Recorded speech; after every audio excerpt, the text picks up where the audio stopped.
Donald Trump va a hundir los negocios y la economía mundial con aranceles del 145% a China.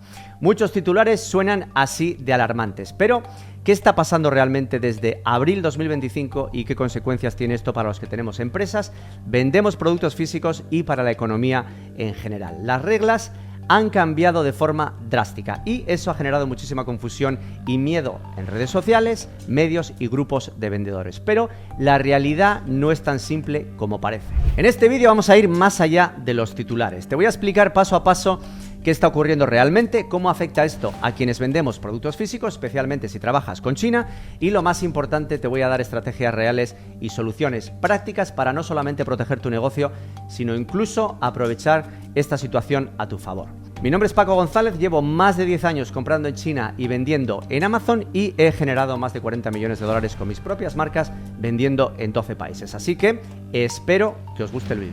Bien, Trump ha justificado esta medida con una narrativa muy clara. Estados Unidos, según él, ha sido explotado comercialmente por China durante décadas. Afirma que China ha manipulado su moneda, robado propiedad intelectual, subsidiado agresivamente sus industrias estratégicas y desbalanceado por completo el comercio global a su favor. Además, señala que muchas de las importaciones chinas representan una amenaza para la seguridad nacional y para el empleo industrial en Estados Unidos. Su argumento principal es que estos aranceles no solamente son una respuesta a esas prácticas, sino también una forma de reconstruir la industria manufacturera dentro de Estados Unidos y obligar a las empresas a dejar de depender de China.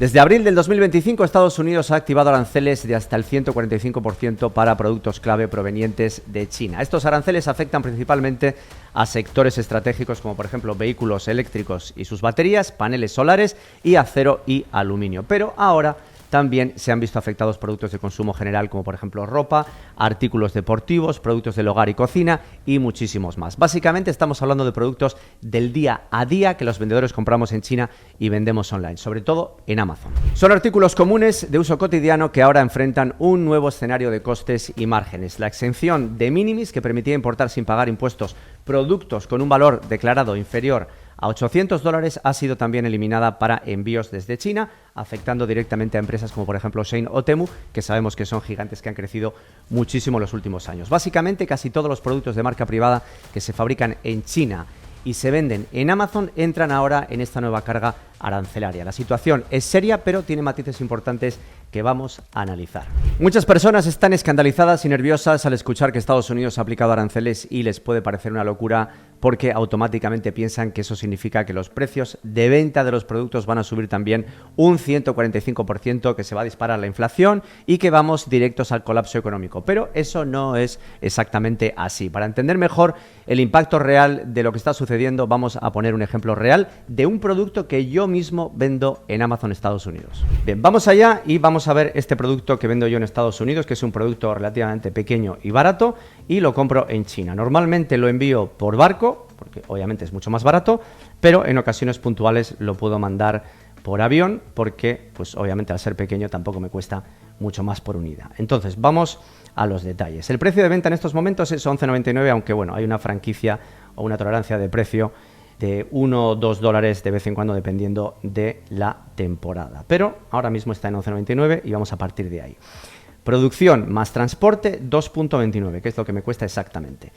Hasta ahora hemos tenido un 25% de aranceles de Trump. Acordaos que lo puso en su primer término como presidente. Y el precio siempre ha sido 0,57. ¿Os dais cuenta aquí? 25% de 2,29. Total de coste del producto en almacén en Estados Unidos de Amazon puesto allí, 2,86, ¿vale? Este es el total.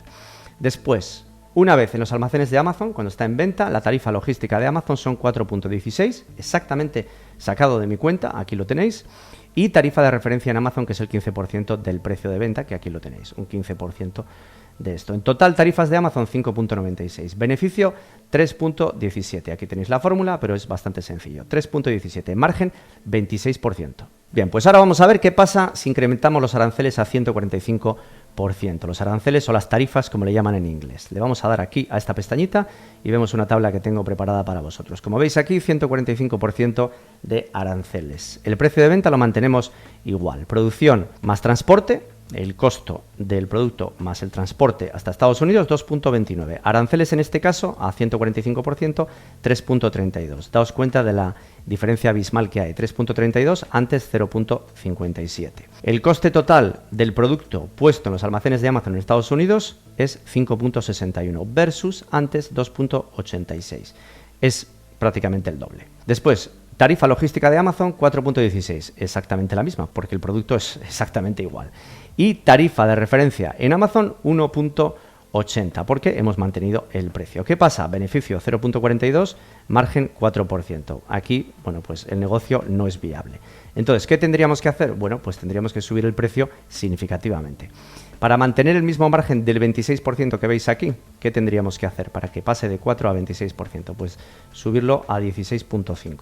Lo veis aquí, 26%. ¿Qué ha pasado? Pues que hemos incrementado el precio de venta al público 38%. Entonces, el 38% de incremento de precio es un incremento muy grande, pero no es el 145% que mucha gente se piensa que hay que incrementar. No, es un 38%. En mi caso, probablemente no lo pueda incrementar tanto, porque entonces dejo de ser competitivo. Algunos sectores, bueno, pues puede que lo aguanten, pero en general un 38% no es razonable, Entonces, ¿qué habría que hacer aquí? Bueno, pues tenemos varias opciones, pero la principal es negociar con los proveedores. Entonces, ¿qué haría yo? Bueno, pues llamar directamente al proveedor, le sería totalmente honesto, le diría que no puedo seguir trabajando con estos precios en estas circunstancias temporalmente y que ya hablaríamos más adelante. Ahora, si digamos que pasa por el aro y es flexible y puede asumir una reducción de precios, pues yo le diría que estaría dispuesto a seguir trabajando con un 15 o un 20% de descuento. ¿Qué supone eso? Bueno, pues 2,29 por 0,80, 1,83 sería el nuevo precio. Pongo aquí 1,83, nuevo precio de coste, voy a 11,99, que es el precio original, y digo, bueno, aún así, con 1,83 no puedo seguir trabajando porque tengo un 13% de margen y es muy bajito. ¿A cuánto tendría que subirlo? Pues a 14,6 para tener siempre el mismo margen, 26%. Pero eso supone una subida de precio del 22% y creo que todavía, aunque es más razonable de cara al consumidor, el consumidor no creo que lo pueda asumir. Entonces, ¿qué haría yo? Bueno, pues quizás incrementarlo menos, vamos a ponerlo en 13,2, como veis aquí. Mi margen sigue siendo bastante saludable, un 20%, teniendo en cuenta las circunstancias, obviamente, y el incremento al consumidor en el precio de venta sería simplemente un 10%. Bien, como hemos visto, un arancel del 145% no significa que los precios al consumidor vayan a subir un 145%. Lo que significa es una subida significativa en los costes, sí, por supuesto, pero no descontrolada. En el ejemplo anterior, esa subida era del 38%, que ya es bastante, pero no es el apocalipsis que muchos temían. Ahora bien, las cosas no son obviamente tan simples porque, aunque el consumidor final puede aceptar subidas moderadas de precio, la mayoría de los productos no va a aguantar una subida del 40-50% sin ver afectada la demanda. La elasticidad del mercado tiene obviamente un límite y los compradores simplemente dejan de comprar cuando el producto deja de tener sentido económico para ellos. Por eso, tener en cuenta que en la cadena entre el fabricante, el vendedor y el consumidor final es inevitable que esa subida se reparta. El consumidor podrá absorber, bueno, pues una parte, pero la gran mayoría tendrá que ser asumida por el vendedor y el fabricante. Y aquí es donde entra la parte más importante, en mi opinión. En la práctica, quien más termina ajustando el precio es el fabricante. ¿Por qué? Porque el vendedor suele ser, bueno, pues simplemente un intermediario con poca infraestructura, normalmente. Pero el fabricante tiene una estructura fija enorme, es decir, fábricas que no puede cerrar y trabajadores a los que no puede despedir de un día para otro. Necesita seguir produciendo para sobrevivir, aunque sea a precio de coste, porque los dueños están pensando, bueno, espera, porque llevo 20 años construyendo esta empresa y ahora tengo que aguantar sea como sea, porque si cierro, esto se va a acabar para siempre y con ello mi futuro. Por eso la estrategia más inteligente en este momento no es paralizar pedidos ni entrar en pánico. La estrategia es renegociar con los fabricantes, sentarse con ellos, explicarles tranquilamente el impacto de los nuevos aranceles y buscar cómo pueden ajustar precios para poder seguir trabajando juntos. La mayoría va a bajar los precios, os lo aseguro. En mi caso personal, con el producto que acabáis de ver, ya nos han dado un 20% de descuento hasta que todo se aclare, hasta que todo se normalice. Y la verdad, os tengo que decir que no nos ha costado prácticamente nada. Ha sido una negociación muy fácil de 2 o 3 días. ¿Y qué supone esto? Bueno, pues que si acepto un 20% de descuento, solamente voy a tener que subir el precio final al consumidor un 22%, ¿ok? y eso está bastante razonable. Pero también puedo hacer otra cosa, puedo elegir subirlo simplemente un 10%, muy poquito, y bajar mi margen y dejarlo simplemente en un 20%, que también está bastante bien. Después de renegociar con los fabricantes, los vendedores también están diversificando mercados, cambiando de país de fabricación e incluso utilizando nuevas estrategias logísticas. Y vamos por el primero, que es la diversificación de mercados. Muchos vendedores están redirigiendo sus esfuerzos a Amazon Europa, donde sabemos que no existen este tipo de aranceles. Gracias al programa paneuropeo de FBA pueden almacenar sus productos en un solo país y Amazon se encarga de distribuirlos automáticamente por toda la Unión Europea en función de la demanda, y así se puede reducir muchísimo en costes logísticos y en tiempos de entrega. Europa representa una oportunidad inmensa para poder escalar sin depender exclusivamente de Estados Unidos, pero ojo, porque también existen otros mercados muy potentes como por ejemplo Reino Unido, Australia, Emiratos Árabes o incluso Japón. Número 2, cambio de país de fabricación. Cada vez más vendedores están buscando proveedores en India, en Vietnam, en Indonesia, Bangladesh, México, Turquía o incluso en Europa del Este. Plataformas como Alibaba permiten filtrar fácilmente por país y muchos están encontrando proveedores con excelente calidad y profesionalismo. Turquía en particular, os tengo que decir que se ha posicionado muy bien como una opción potente en sectores como por ejemplo el textil, hogar y cocina, decoración, juguetes, calzado y productos artesanales. Y número 3, nuevas estrategias logísticas. Ahora mismo la mayoría de los vendedores de Amazon hacen que sus fabricantes entreguen la mercancía en un barco en un puerto chino, por ejemplo en Ningbo, y ellos se encargan de hacer absolutamente todo: el transporte marítimo, el despacho aduanero, el pago de los aranceles y el transporte local en Estados Unidos. Esto se llama FOB más gestión logística propia. Sin embargo, con todos estos cambios, muchos vendedores están empezando a considerar hacer todos sus envíos desde China a Estados Unidos en la modalidad de DDP, Delivered Duty Paid, donde el fabricante chino se encarga absolutamente de todo: el transporte, el despacho de aduanas y el pago de aranceles. Este es un enfoque totalmente legal que permite trasladar la responsabilidad completamente al fabricante. Y lo hacen porque normalmente el fabricante declara un valor de compra menor al real y los aranceles se reducen significativamente. Por ejemplo, si un producto cuesta $50 y se declara por $20, el arancel del 145% se aplica sobre esos $20 y se convierten en $29, lo que deja el coste final casi intacto respecto al original. Es decir, $49, que son la suma de 20 originales declarados más 29 de aranceles. Esta práctica se ha utilizado durante años sin mayores consecuencias, aunque en el contexto actual hay que tener en cuenta o hay que actuar con un poquito más de precaución porque las autoridades podrían estar bastante más atentas. Pero que es legal 100% y la responsabilidad la tiene el fabricante. No es muy ortodoxo y cada uno tiene que correr sus propios riesgos, pero ahí está la posibilidad. Y para los que no queráis utilizar esta estrategia y queráis seguir haciendo las cosas como siempre, que es perfectamente entendible, es decir, seguir haciendo FOB más gestión logística propia, recordad que contáis ahora mismo con una ventaja muy importante, y es que los precios del transporte, los transitarios, están bajando por la reducción de pedidos. Así que eso lo podéis aprovechar estupendamente, aunque probablemente, bueno, pues no sea tan ventajoso como el DDP. Bien, y ahora vamos a ver qué es lo que esperamos de los próximos meses. Ahora mismo todo el mercado está en modo observación. Lo que ha ocurrido en abril ha sido un golpe bastante fuerte, pero lo que suceda a partir de este momento va a depender de varios factores clave que tenemos que tener muy en cuenta. Primero vamos a hablar de la ventaja estructural que tiene Estados Unidos sobre China.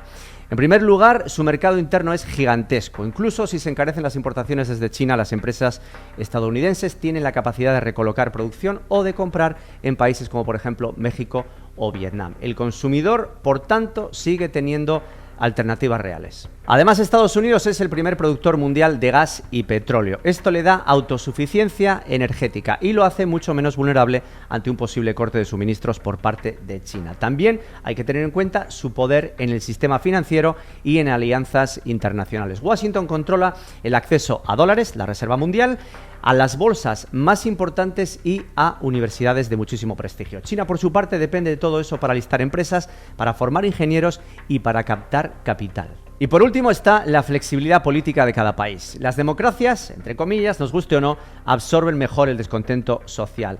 Un despido masivo en fábricas costeras chinas presionará muchísimo más a Xi Jinping que una subida puntual de precios a Donald Trump. Bien, segundo, ¿qué busca realmente Trump con este arancel del 145%? Quiere recortar subsidios industriales que China da a sectores como por ejemplo vehículos eléctricos, paneles solares y microchips. También está apuntando definitivamente a cuestiones de propiedad intelectual y a poder abrir el acceso de empresas americanas, estadounidenses, al mercado financiero chino, que está muy cerrado. Además, busca frenar el tráfico de fentanilo y controlar datos de aplicaciones chinas como, por ejemplo, la famosa TikTok.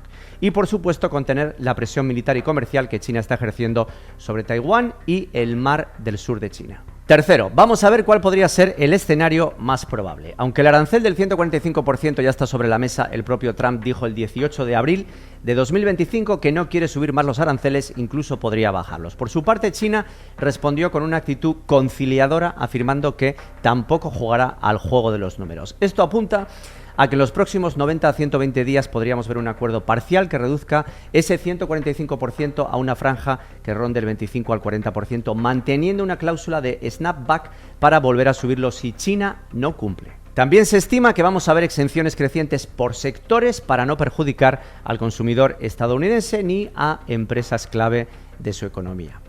Entonces, ¿cuál sería o cuál es el plan de acción para nosotros como vendedores? Bueno, pues primero, simula tus márgenes con un arancel del 30 al 40% como escenario base para lo que queda del 2025. Pero aprovecha para negociar con tus fabricantes porque te va a dar una oportunidad de oro para saber hasta dónde pueden llegar con los precios. Después evalúa proveedores en terceros países o utiliza DDP, pero obviamente con responsabilidad. Y finalmente, mantén capacidad de reacción. Recuerda que los aranceles son simplemente una palanca negociadora. Pueden bajar si China concede, pero también pueden volver a subir si no lo hace. Mi lectura final es esta. El 145% de aranceles ha sido un golpe inicial de Donald Trump sobre la mesa para forzar a China a negociar. No es sostenible a largo plazo, pero sí vamos a ver un arancel residual de seguridad, o REN, como también le llaman, como forma de recordar a Pekín que la presión puede volver en cualquier momento. Así que preparaos para un 2025 que puede ser todavía un poquito volátil, pero obviamente no para un apocalipsis permanente como muchos pensaban. Bien, como has visto, los aranceles del 145% no son el fin de Amazon, ni el fin del comercio internacional,